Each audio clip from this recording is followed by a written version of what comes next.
Syafili Enrico. Hai, saya Josephine Marcella Stefani. Hai, saya Marvella Regin Indriato. Hai, saya Stefani Andrea Dumarita. Hai, saya Vanessa Regina Putri. Pada video pembelajaran kali ini, kami dari kelompok 9 akan membahas mengenai topik keadilan sosial atau social justice. Terdapat 4 bagian penting dalam pembahasan selama 25 menit ke depan. Yang pertama, hakikat keadilan. Yang kedua, keadilan distributif secara khusus. Yang ketiga, keadilan sosial di Indonesia. Dan yang terakhir, kasus-kasus ketidakadilan yang pernah terjadi di negara kita. Enjoy the video! Penangkapan Menteri Kelautan dan Perikanan Edi Prabowo diduga terkait monopoli ekspor benih lobster atau benur yang juga menyeret sejumlah kader Partai Gerindra. Dugaan monopoli itu juga sudah dipantau Komisi Pengawas Persaingan Usaha atau KPPU. Masifnya pembangunan infrastruktur di luar Jawa yang dilakukan pemerintah dalam 5 tahun terakhir dinilai ekonom Universitas Indonesia Faisal Basri belum berdampak pada pemerataan ekonomi. Pasalnya hingga saat ini Pulau Jawa masih menjadi pusat ekonomi dan magnet investasi. Ketua KPK Firly Bahuri mengumumkan 2 orang tersangka dalam kasus korupsi yang diduga merugikan negara senilai 330 miliar rupiah. Kok Vietnam kayaknya ya begitulah. Nanti Vietnam sebenarnya kasihan Pak. Banyak teman-teman yang pada minta-minta ngemis. Juliari yang menjadi Menteri Sosial diduga menerima suap dari setiap barang bantuan pemerintah untuk warga terdampak COVID-19. Ombudsman Republik Indonesia Perwakilan Provinsi Papua menilai pembatasan jaringan internet oleh Kementerian Komunikasi dan Informatika di Jayapura dan juga sekitarnya diskriminatif. Sementara pihak kepolisian mengatakan pemblokiran dilakukan karena faktor keamanan. Selama 70 tahun merdeka, ternyata Indonesia belum berhasil memenuhi sila kelima Pancasila, yaitu keadilan sosial bagi seluruh rakyat Indonesia. Dalam 15 tahun pembangunan berkelanjutan yang diupayakan pemerintah, ternyata hanya 20% penduduk Indonesia yang merasakan pembangunan tersebut, sementara sisanya sebanyak 205 juta penduduk masih berada dalam keadaan tertinggal.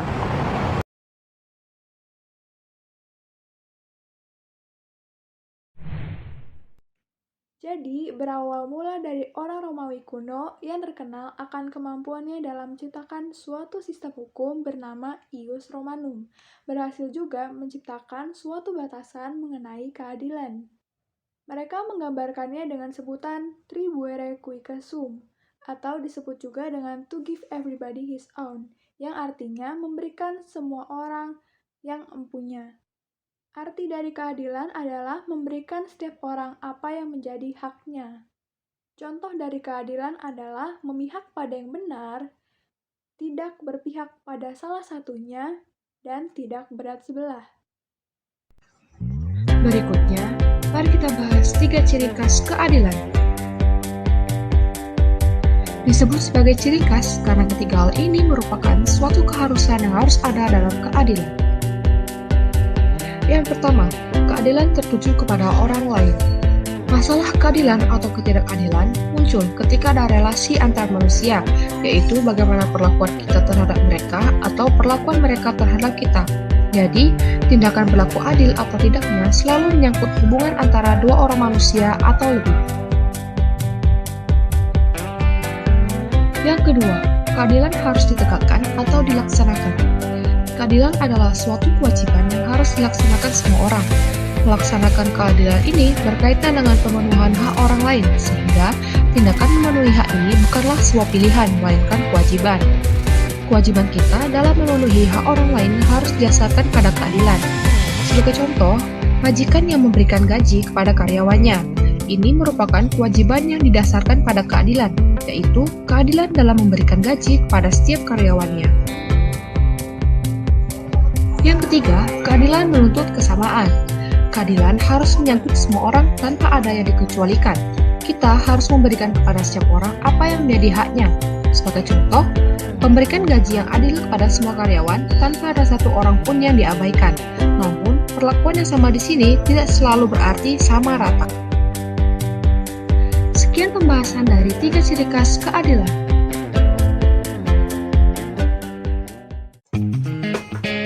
Sekarang kita akan membahas mengenai pembagian keadilan. Pembagian keadilan dapat dibagi menjadi dua, yaitu pembagian klasik dan pembagian modern. Yang pertama, ada pembagian klasik. Pembagian ini menyangkut 3 bagian penting berupa 3 jenis kewajiban yang dikaitkan dengan hak atau pemenuhan hak. Ada keadilan umum, ada keadilan distributif, dan yang terakhir ada keadilan komutatif. Yang kedua, ada pembagian menurut pengarang modern. Selain dari pemikir-pemikir klasik, terdapat juga para pengarang modern seperti John Buttrick dan Manuel Velasquez dalam bukunya tentang etika bisnis, di mana secara garis besar membagi keadilan menjadi 3 jenis.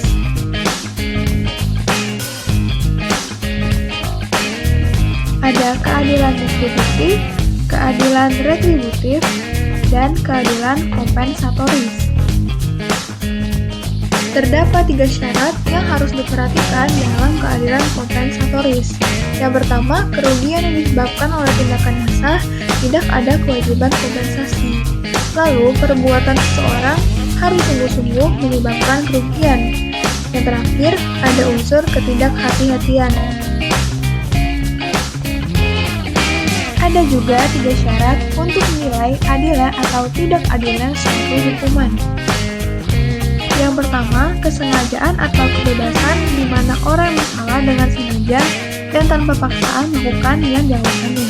Lalu, selama seseorang belum terbukti bersalah, harus dianggap tidak bersalah. Dan hukuman juga harus konsisten dan proporsional dengan pelanggaran yang dilakukan. Demikian pembagian keadilan. Selanjutnya, kita akan membahas mengenai teori keadilan distributif pada khususnya. Sebelumnya, yuk kita pelajari apa arti dari keadilan distributif. Keadilan distributif merupakan keadilan yang memiliki relevansi sangat besar dan luas dalam kehidupan praktis manusia. Keadilan ini banyak kesulitannya karena menyangkut masalah membagi. Setelah ini, kita akan membahas mengenai prinsip formal. Dalam teori etika modern, ada 2 prinsip untuk keadilan distributif. Yang pertama yaitu prinsip formal, dan yang kedua yaitu prinsip material. Nah, prinsip formal ini hanya ada satu yang berbunyi equals ought to be treated equally and unequals may be treated unequally, yang artinya adalah kasus-kasus yang sama harus diperlakukan dengan cara yang sama, sedangkan kasus-kasus yang tidak sama boleh saja diperlakukan dengan cara yang tidak sama.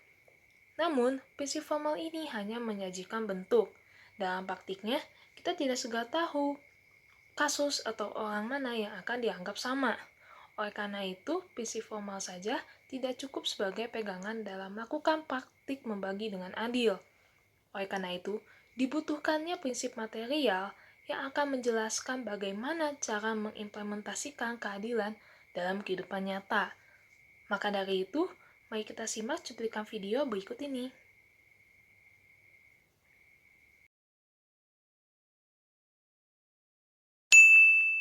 Prinsip 1. Kepada setiap orang bagian yang sama. Ada banyak kebab. 10 menit kemudian. Hah? Tinggal 1? Kita bagi 2 aja. Kebab dibelah 2 sama rata biar adil. Kakak dapat, adik pun juga dapat.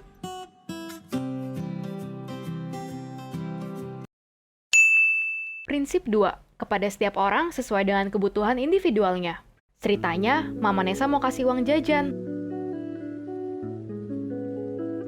Adik Nesa dapat 50.000, Nesa dapat 200.000.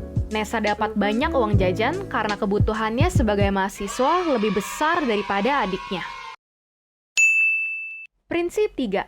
Kepada setiap orang sesuai dengan haknya.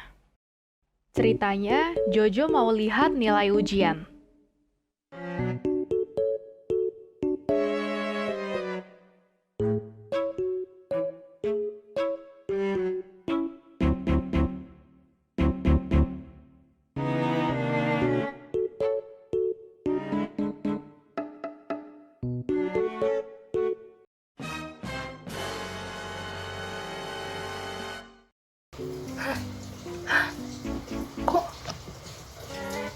Kok nilainya segini doang ya? Oke, kalau gitu aku bakal putus nilai deh. Bukankah itu memang hak murid, bukan? Jojo pun melakukan protes. 5 hari kemudian, ternyata pesan WA protes nilai Jojo hanya dibaca oleh sang dosen. Jojo kecewa karena tidak mendapatkan haknya sebagai murid.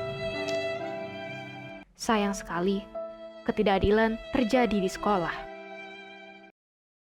Prinsip 4. Kepada setiap orang sesuai dengan usaha individualnya. Ceritanya, kelas Vela mendapatkan informasi dari dosen. Bagi yang mengikuti kursus online, mereka berhak mendapatkan nilai bonus tambahan.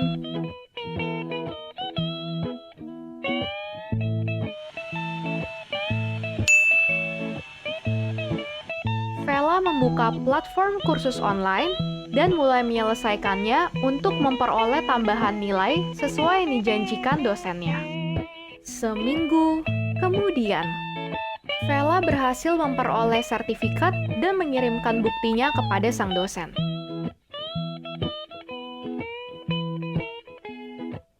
Bapak dosen memberikan Vela nilai tambahan sesuai dengan janjinya.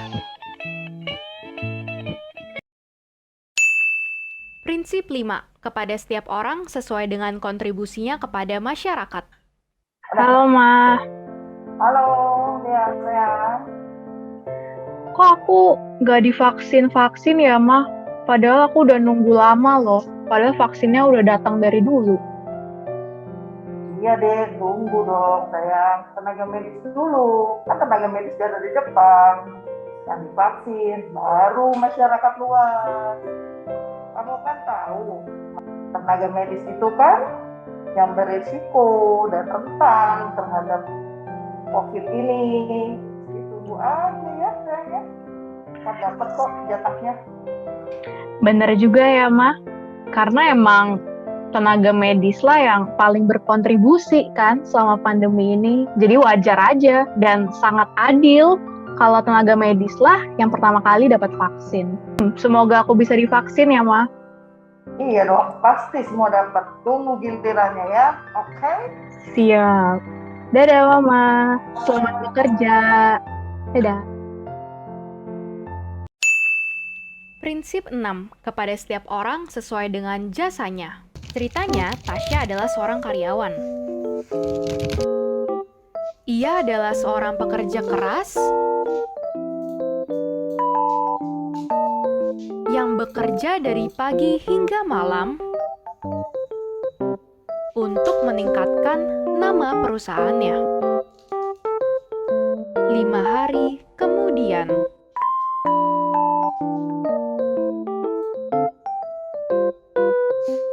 penjualan naik 200% karena Tasya. Tasya sangat terkejut hingga tak bisa berkata apa-apa. Kemudian, berkat kerja kerasnya selama ini, Tasya pun naik jabatan.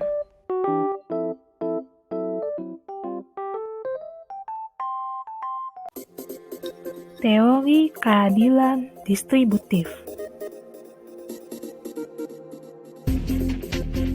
Teori keadilan distributif terbagi menjadi 3, yaitu 1. Teori egalitarianistis. Teori ini berdasar pada prinsip material yang pertama, yaitu equal. Semboyan teori ini adalah sama rata, sama rasa. Teori ini mengartikan bahwa kita membagi dengan adil apabila semua orang mendapat bagian yang sama rata. 2. Teori sosialistis. Teori ini mengambil prinsip kedua sebagai dasarnya yang berbunyi kepada setiap orang sesuai dengan kebutuhan individualnya. Jadi, teori ini menyatakan bahwa hal-hal berat harus dibagi sesuai dengan kemampuan dan hal-hal yang enak harus dibagi sesuai dengan kebutuhan. 3. Teori liberalistis. Teori ini berdasar pada prinsip ketiga, yaitu hak, prinsip keempat usaha, dan prinsip keenam jasa atau prestasi. Teori ini menjelaskan bahwa kita bertindak adil kalau kita membagi sesuatu menurut usaha-usaha bebas yang diperlihatkan oleh seseorang. Teori ini memiliki kelebihan karena mendorong orang-orang untuk bekerja keras, berprestasi, serta meningkatkan produktivitas. Kesimpulannya yaitu, teori keadilan distributif yang mutlak membatasi diri hanya pada satu prinsip saja akan sulit dipertahankan. Oleh karena itu, untuk bisa membagi dengan adil, kita harus memperhatikan seluruh prinsip material yang ada. Selanjutnya, kita akan membahas tentang keadilan sosial yang ada di Indonesia. Nah, untuk mengusahakan keadilan sosial, idealnya kita berpegang pada negara. Keadilan sosial ialah sesuatu yang struktural, yang mana berarti setiap langkah ataupun kebijakannya pasti akan berpengaruh terhadap struktur politik, sosial, dan juga ekonomi dari suatu negara. Akan tetapi, pada kehidupan nyata kita masih seringkali menemukan bahwa negara ini masih kurang sempurna dalam memenuhi keadilan bagi seluruh rakyatnya. Karena masih adanya korupsi, masih ada kemiskinan, dan juga pembangunan yang kurang merata. Maka dari itu, kita sebagai rakyat perlu bergerak. Negara ini adalah negara demokrasi Pancasila, yang mana berarti kedaulatan tertinggi berada di tangan rakyat. Jadi, hal terpenting untuk kita lakukan saat ini adalah menyuarakan mereka yang lemah, karena setiap golongan memiliki hak yang sama untuk berpendapat dan juga berperan aktif. Selain itu, keadilan sosial juga perlu diamalkan pada setiap bidang kehidupan sosial, ekonomi, dan politik suatu negara tanpa adanya diskriminasi. Pada Pancasila, sila yang kelima dan sila yang kedua, keduanya sama-sama memiliki kata dasar adil.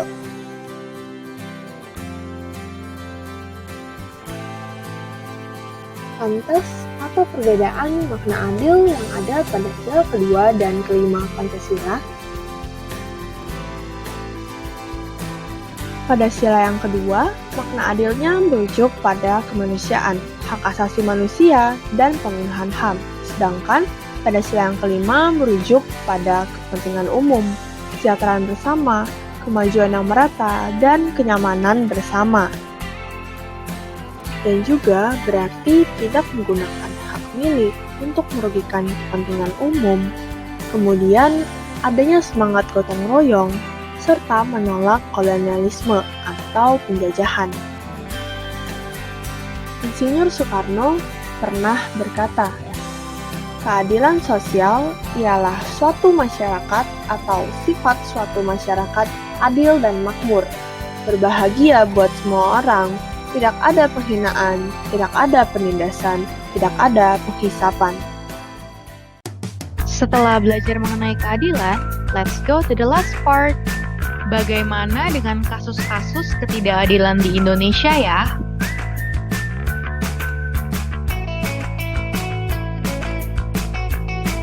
Kasus korupsi Bansos.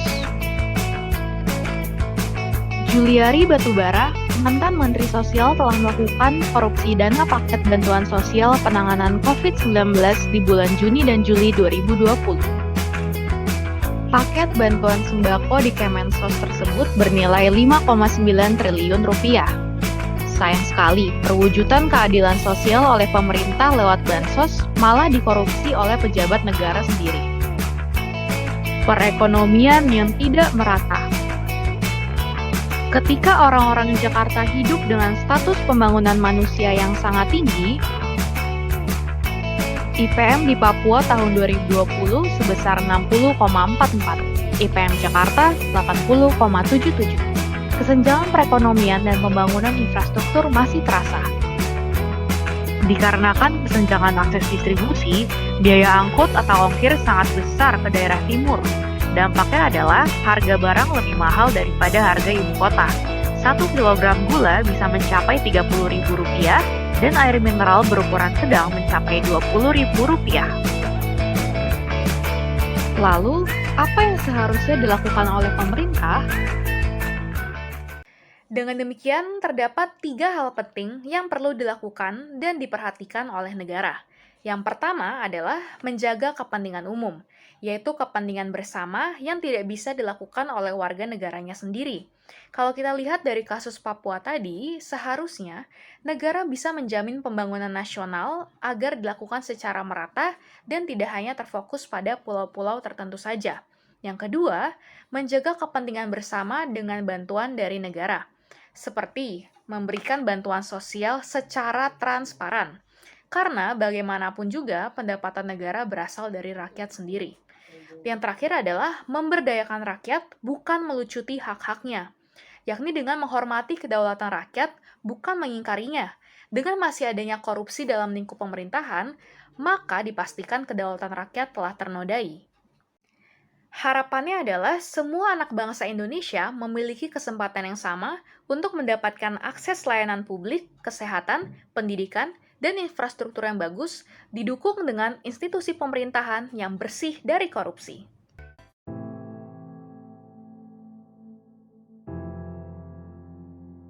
Merah putih. Tiang bendera berdiri begitu tegak, namun keadilannya tidak. Keadilan kalah dengan kerakusan, ketamakan. Di mana butir kelima itu? Padidang kapas, lebih ke mati dan tak bernapas. Bahkan Titan pun tak berani melawan. Semuanya pasrah menerima kenyataan. Di mana jati diri bangsa ini? Di mana letak keadilan? Kemakmuran itu hanya mimpi. Semuanya hancur, tak patuh pada aturan. Kembalilah jati diri bangsaku. Kembalilah keadilan negeriku. Oh Indonesia,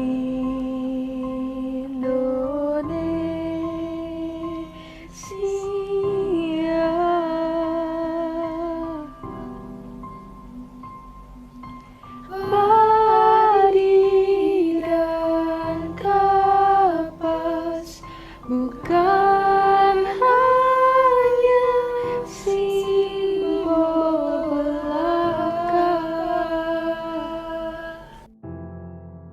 Kuatkanlah bangsa ini. Tegakkanlah keadilan. Jayalah bangsa kita. Jayalah negeri kita. Indonesia.